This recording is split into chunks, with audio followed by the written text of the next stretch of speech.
Choi Mu-yeol was a man who preferred the cold, unyielding weight of a firearm to the fragile stem of a crystal flute. As he stood in the center of the elite art gala, the sharp scent of expensive perfume and oil paint felt like a foreign language he had no interest in learning.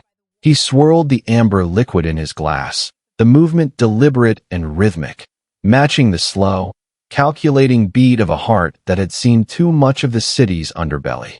Under the unforgiving glow of the gallery's track lighting, the intricate ink on his hands and fingers glinted, dark, swirling patterns that marked him as the head of a syndicate, a lethal truth hidden beneath the charcoal gray wool of a perfectly tailored suit.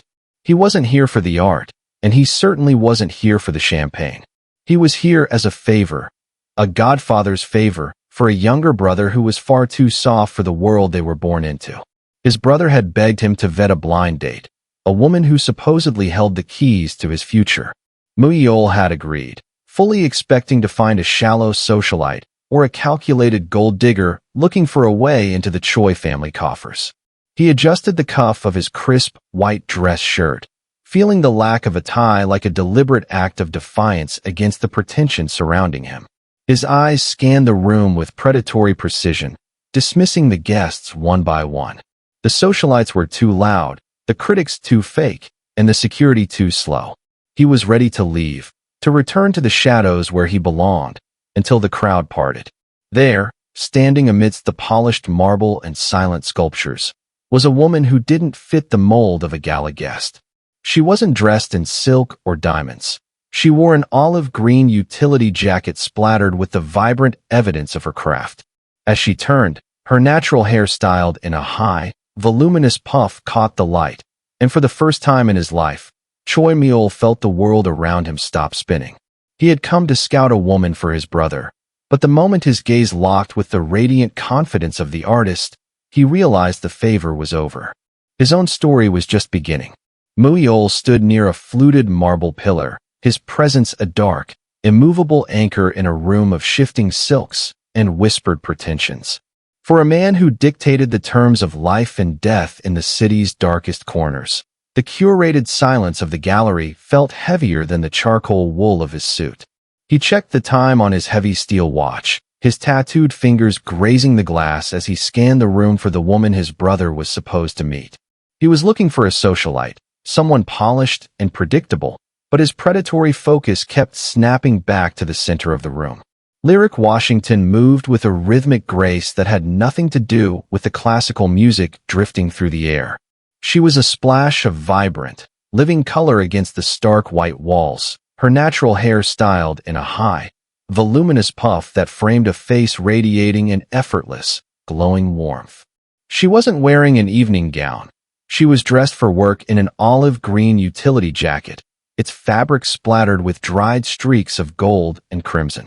She held a wooden palette and a brush, her expression one of confident, friendly engagement as she spoke to a small group of admirers.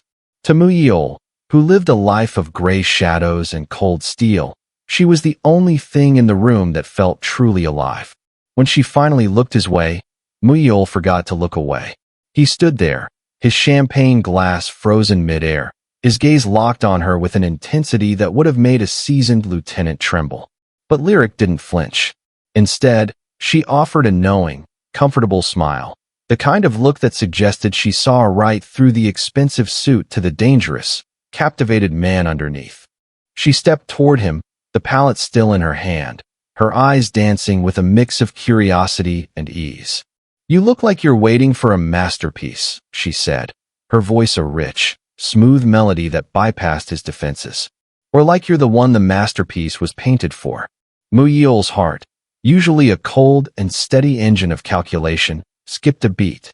He was supposed to be a ghost, a silent observer for a brother who was nowhere to be found. But as she stood before him, the scent of oil paint and citrus clinging to her, the deception felt like a weight he no longer wanted to carry. "I think I found it," he replied, his voice a low, gravelly rasp. Her smile deepened, and she tilted her head toward the door. "Good. Because I was told my date would be the best-dressed man in the room, and you definitely fit the description." Mu-yeol realized then that the mistaken identity was complete. She thought he was the man his brother was terrified to meet. Caught in a web of his own family's making, Mu-yeol decided, for the first time in his life, to let the lie live just a little longer. Lyric moved through the gala with a fluid, unbothered confidence that seemed to part the sea of stiff tuxedos and polished silk like a warm current through ice. She didn't lead him by the hand, but the mere pull of her presence felt like an invisible tether, drawing Mu-yeol deeper into a world where the currency wasn't power or fear, but raw, unfiltered emotion. They stopped before a massive canvas that dominated the far wall, a riot of vibrant golds, deep indigos, and aggressive streaks of crimson that seemed to vibrate under the gallery lights.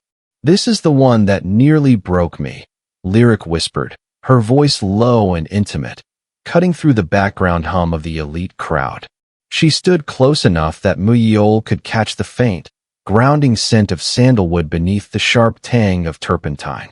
She looked at the painting with a gaze that was both proud and vulnerable, her palette and brush held loosely at her side, as if she were still in conversation with the colors. "I call it the color of truth. Most people look at it and see chaos, but if you stay still long enough, you see the structure. You see the light trying to find its way out of the dark." Mu-yeol leaned in, his hands clasped behind his back to hide the dark, swirling ink that climbed his fingers, a stark contrast to the sterile perfection of the room. He pretended to study the heavy impasto and the chaotic beauty of the abstract forms, but his focus was entirely elsewhere. He watched the way the light caught the voluminous puff of her hair and the radiant glow of her skin, which seemed to hold more life than any masterpiece hanging on the walls. When she spoke of the light finding its way out of the dark, he saw it reflected in her eyes, a spark of genuine joy that felt dangerous to a man who lived in the shadows. "What do you see, Mu-yeol?" she asked, turning her head to find him already watching her. Her smile was knowing, comfortable, and entirely too observant for his comfort. "Are you looking for the structure, or are you just admiring the mess?" The question felt like a trap, or perhaps a mirror. For a heartbeat, the boss persona, the cold, calculating leader of the Choi Syndicate, slipped. He looked from her glowing smile back to the vibrant streaks of crimson on the canvas, realizing that for the first time in years, he wasn't looking for a threat or a weakness. He was looking for something he hadn't known he was missing. "I see a lot of things I didn't expect to find tonight," he replied, his voice a low, gravelly rasp that felt like a secret shared in the dark. The lie of his identity felt heavier now, a gray shroud over the vibrant world she was offering him. But as her smile deepened, Mu-yeol knew he wasn't ready to step back into the shadows just yet. Mu-yeol excused himself with a practiced, vague apology, the warmth of Lyric's vibrant world still clinging to him like a faint, pleasant dream. He pushed through the heavy service door at the back of the gallery, the curated silence of the gala instantly replaced by the raw, biting chill of the Seoul night. The alley was a narrow throat of damp brick and rusted fire escapes, smelling of rain-slicked asphalt and old exhaust. Here, in the shadows, the charcoal gray of his suit didn't look like high society fashion. It looked like a shroud. His phone vibrated against his thigh, a rhythmic, insistent demand from the world he had tried to ignore for just 1 hour. He pulled it out, the harsh blue light of the screen illuminating the lethal sharpness of his features. Gone was the captivated, genuine smile he had offered the artist. In its place was a face made of cold stone and razor wire intent. As he swiped to answer, his tattooed fingers moved with a predatory grace, the ink dark and menacing against the expensive fabric of his sleeve. "Report," he said, his voice dropping an octave, becoming the low, dangerous growl that commanded thousands. The voice on the other end was frantic, whispering of a shipment delayed and a rival family moving into the western docks. Mu-yeol listened, his eyes tracking a single drop of water as it fell from a rusted pipe, his mind already calculating the cost of a retaliation that would leave no survivors. The contrast was jarring. The man who had just been admiring a masterpiece was now deciding who would not live to see the sunrise. "Burn the warehouse," Mu-yeol commanded, his tone devoid of emotion, as flat and unyielding as a blade. and find out who authorized the move. I want their names before the gala ends." He ended the call without waiting for a reply, the silence of the alley returning, heavier than before. He stood there for a moment, the cold air biting at his neck, the shadows in the silk of his suit deepening. He was Choi Mu-yeol, the head of the Syndicate, a man built from blood and iron. He took a long, steady breath, forcing the lethal aura to recede and tucking the monster back beneath the charcoal wool. He straightened his cuffs, the tattoos on his knuckles disappearing into the shadows of his sleeves as he turned back toward the service door. He had to go back inside. Lyric was waiting, and for the first time in his life, the boss found himself terrified that the scent of smoke and death would follow him back into the light. Lyric's studio was a sanctuary of controlled chaos, a sharp departure from the sterile perfection of the gallery gala. The air here was thick with the scent of linseed oil and the earthy fragrance of wet clay, a workspace that felt as honest and vibrant as the woman moving within it. She had traded the pressure of the crowd for the solitude of her sanctuary, yet she wasn't alone. Mu-yeol sat on a tall wooden stool near the window, the charcoal wool of his suit catching the amber glow of the late afternoon sun. He looked like a king in exile, a sophisticated, dangerous anchor in a room filled with sketches and half-finished dreams. He sat with a rigid, practiced grace, his back straight and his expression masked in a cool, after-hours calm. To anyone else, he looked perfectly composed, but Lyric saw the subtle tension in the set of his shoulders. Most notably, he kept his hands firmly tucked behind his back, his fingers entwined where she couldn't see them. He was a man who lived by his secrets, and even here, under the warm gaze of the artist, he was trying to bury the dark, swirling ink that climbed his knuckles, the indelible proof of a life spent in the shadows. Lyric didn't ask him to move. She stood before a fresh canvas, her natural hair styled in its voluminous puff, a crown that seemed to catch the light. She had returned to her olive green utility jacket, the fabric a map of her previous works, splattered with gold and indigo. She held her palette like a shield and her brush like a weapon, her eyes darting between the man and the canvas with a rhythmic, predatory focus. "Stop trying to hide, Mu-yeol," she murmured, her voice a low melody that cut through the scratching of her brush. She wasn't looking at his expensive suit or the way he carefully positioned his torso. She was looking at his eyes, the dark, guarded depths where the boss and the man were constantly at war. "The suit is beautiful, but it's just a shell. I'm not painting the wool. I'm painting the storm behind your stare." Mu-yeol's heart hammered a slow, heavy rhythm against his ribs. He felt exposed in a way that no rival syndicate or police interrogation had ever managed.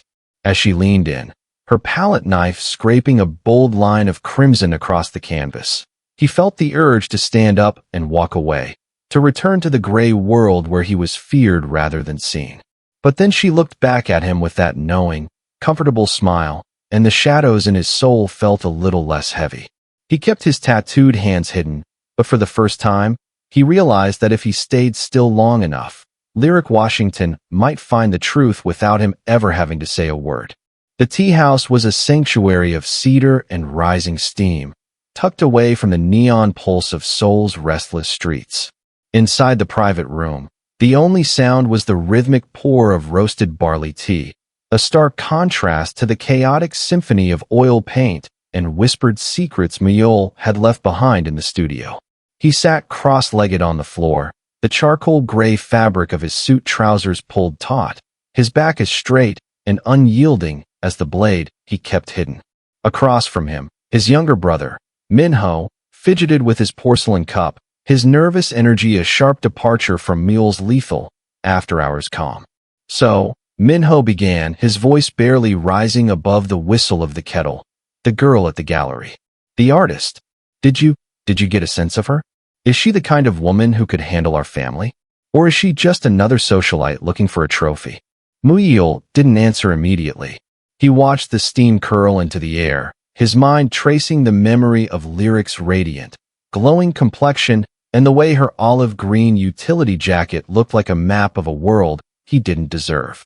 He thought of the voluminous puff of her hair catching the gallery lights and the knowing, comfortable smile that had dismantled his defenses more effectively than any rival syndicate. To Minho, Lyric was a name on a list, a potential bride to be vetted and managed. To Mu-yeol, she was a masterpiece that had begun to rewrite his own gray, calculated reality. "She isn't what you're looking for, Minho," Mu-yeol finally said, his voice a low, gravelly rasp that left no room for argument. He felt a sudden, sharp pang of possessiveness, a boss's instinct to guard a territory, mixed with a man's desperate need to keep a miracle for himself. The tattoos on his hands felt hot against his skin, a reminder of the blood and ink that defined his life, and the vast distance between his world and hers. Minho looked up, surprised by the cold finality in his brother's tone. "Is she that bad? Or is she just too much for me?" Mu-yeol reached for his cup, his tattooed fingers steady, though his heart hammered a slow, heavy rhythm against his ribs. He looked at his brother, the boy who wanted a safe, predictable future, and realized the deception had reached its end.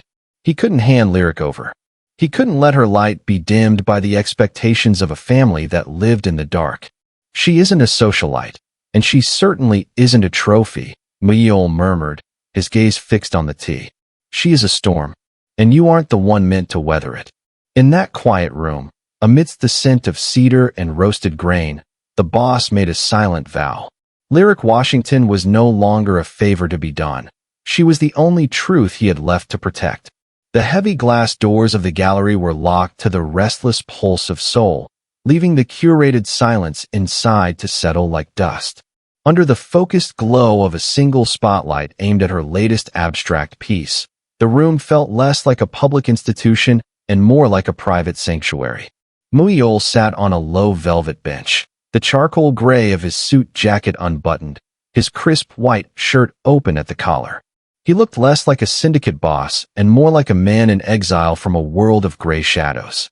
Lyric was beside him, her natural hair styled in a high, voluminous puff that seemed to catch the light like a halo. She had spread a small spread of spicy takeout on a low table, the earthy aroma of sesame and chili oil clashing beautifully with the metallic, sharp scent of her oil paints. As they ate, the conversation drifted away from the pretension of the gala and toward the raw reality of the creative process. Lyric reached for her wooden palette to show him a specific blend of gold and crimson she was perfecting for her next piece. In her enthusiasm, she moved too quickly, and a smear of brilliant indigo paint transferred from the palette's edge to her thumb, then onto the sleeve of her olive green utility jacket. She let out a rich, genuine laugh, a sound that echoed against the high ceilings and made Mu-yeol's heart skip a slow, heavy beat. Without thinking, she reached out and grabbed his hand to steady the palette as she tried to wipe the smudge. Mu-yeol didn't pull away. For the first time, his hand was fully exposed in the light. The intricate, dark tattoos covering his fingers and knuckles were inches away from her radiant, paint-splattered skin. Usually, he wore these marks as a warning, a sign of his dangerous underworld connections. But as Lyric looked down, she didn't see a monster. She saw the contrast of the dark ink against the charcoal wool of his suit and the gold smudge he had accidentally caught from her. She looked up at him with a knowing, comfortable smile, her eyes dancing with a mutual spark that had nothing to do with power or fear. In that moment, the boss persona, the cold, calculating machine that dictated life and death, completely melted away. Mu-yeol found himself laughing with her, a real, chest-deep sound that felt foreign and exhilarating. He wasn't the head of a syndicate, and she wasn't just a favor to be vetted. They were simply two people in a circle of light, sharing a messy dinner and an easy rapport that made the dangerous world outside feel like a distant, irrelevant memory. As he looked at her glowing complexion and the palette in her hand, Mu-yeol realized he was no longer playing a part. He was finally, dangerously, himself. The laughter was still a warm, vibrating hum in the air when the heavy click of the gallery's front lock echoed through the silence. Mu-yeol's head snapped toward the entrance, the soft light in his eyes vanishing as if a candle had been snuffed out by a sudden, icy draft. Standing in the shadows of the vestibule was a man Mu-yeol recognized instantly, a sharp-faced associate from a rival faction that had been circling the Choi Syndicate's borders for months. The intruder took a step forward, his eyes widening as they landed on the man in the charcoal gray suit. "Chairman Choi," the man whispered, his voice a mix of disbelief and accidental discovery. "I didn't think. I was told this was a private event for." Mu-yeol stood slowly, the relaxed lines of his posture sharpening into a terrifying, predatory stillness. The air in the gallery didn't just turn cold. It became thin, charged with a lethal static that made the fine hairs on the back of Lyric's neck stand up. He didn't reach for a weapon, but he didn't have to. His gaze, once so genuine and captivated by the artist, had turned into twin shards of black ice. He stepped slightly in front of Lyric, a silent, unyielding wall of charcoal wool and tempered steel. "You have 5 seconds to forget you were ever here," Mu-yeol said, his voice no longer a gravelly rasp of affection, but a flat, arctic command that promised a very specific kind of silence. His tattooed hand, previously resting near the messy palette, now hung at his side, the ink dark and menacing against the crisp white of his shirt. Lyric watched the transformation from behind his shoulder. She saw the way his shoulders broadened, the way the soft after-hours look was replaced by the terrifying aura of a man who ruled a city through fear. The ease they had shared just moments ago was gone, replaced by the crushing weight of his true identity. She looked at the back of his head, then at the man fleeing back into the night, her knowing smile fading into something more complex, a realization that the storm she was meant to weather was far closer than she had imagined. When Mu-yeol finally turned back to her, the monster was still visible in the depths of his eyes, and for the first time, the silence between them felt like a warning. The curated silence of the gallery had been shattered, replaced by the heavy, ragged sound of Mu-yeol's breathing. He stood in the center of the room, a dark, jagged silhouette against the pristine white walls. At his feet lay the intruder, a broken reminder of the world that had finally caught up to them. The sophisticated charcoal gray suit, once a symbol of his after-hours poise, was now a ruin. The shoulder seam was torn, and the crisp white fabric of his shirt was stained with a dark, blooming crimson that wasn't oil paint. Mu-yeol's knuckles were raw and bruised, the skin broken over the intricate tattoos that crawled across his hand like living shadows. He didn't look like a gentleman anymore. He looked like a god of war who had stumbled into a cathedral. He didn't move to help the fallen man, or to straighten his cuffs. Instead, he slowly turned his head toward the shadows where Lyric stood, his lethal aura still vibrating in the air like a low, dangerous hum. Lyric remained perfectly still, her natural hair a voluminous halo in the dim light, her olive-green utility jacket a muted contrast to the carnage. She held a paintbrush in her hand, but it looked fragile now, a toothpick in the face of a hurricane. Mu-yeol's gaze, usually so calculating and cold, was wide and desperate as it landed on her radiant, glowing complexion. The boss was gone, replaced by a man who was utterly terrified. It wasn't the police or the rival syndicate he feared in that moment. It was the look in her eyes. He waited for the scream, for the flinch, for the moment she would realize that the monster beneath the tattoos couldn't be painted over. He expected her to see the blood on his hands, and see only the violence of the syndicate. His heart hammered a slow, heavy rhythm against his ribs, a drumbeat of impending loss. He stood amidst the wreckage of her sanctuary, his bruised hands shaking slightly, waiting for the one masterpiece he truly cared about to turn away from him forever. The silence that followed the violence was heavier than the curated stillness of the gallery ever could be. Mu-yeol remained rooted to the spot, his chest heaving under the ruined charcoal gray wool of his suit. He kept his eyes fixed on the floor, unable to meet Lyric's gaze, certain that the radiant light he had found in her would be extinguished by the sight of the blood on his knuckles. He felt the weight of his world, the gray, lethal reality of the syndicate, crushing the fragile, vibrant dream they had shared over a messy dinner. He was waiting for the sound of her footsteps retreating, the finality of a door closing on the only part of him that felt human. Instead, he heard the soft, rhythmic rustle of fabric. Lyric didn't run. She didn't scream for help or recoil in horror. She moved toward him with a steady, unhurried grace, her olive green utility jacket swishing softly. She reached for a basin of water she kept for her brushes and pulled a clean, white linen cloth from her workbench. As she stepped into his personal space, the scent of sandalwood and citrus cut through the metallic tang of copper in the air. Slowly, she reached out and took his hand. Mu-yeol flinched, his fingers, covered in the dark, swirling ink of his underworld life, trembling in her warm grasp. He tried to pull away, to protect her from the literal and figurative stain of his existence, but her grip was firm. She dipped the cloth into the water and began to wipe away a smudge of blood from his bruised knuckles, her movements as precise and gentle as if she were blending a delicate shade on a canvas. He finally risked a look at her face. Lyric wasn't looking at him with judgment or fear. Her natural hair, a voluminous halo in the dim spotlight, framed a face that remained calm and resolute. She looked up at him with a knowing, comfortable smile, the look of an artist who understood that beauty often required a journey through the dark. She saw the boss, she saw the tattoos, and she saw the blood, yet she didn't look away. "I told you I was painting the storm, Mu-yeol," she whispered, her voice a rich, grounding melody that settled the chaos in his heart.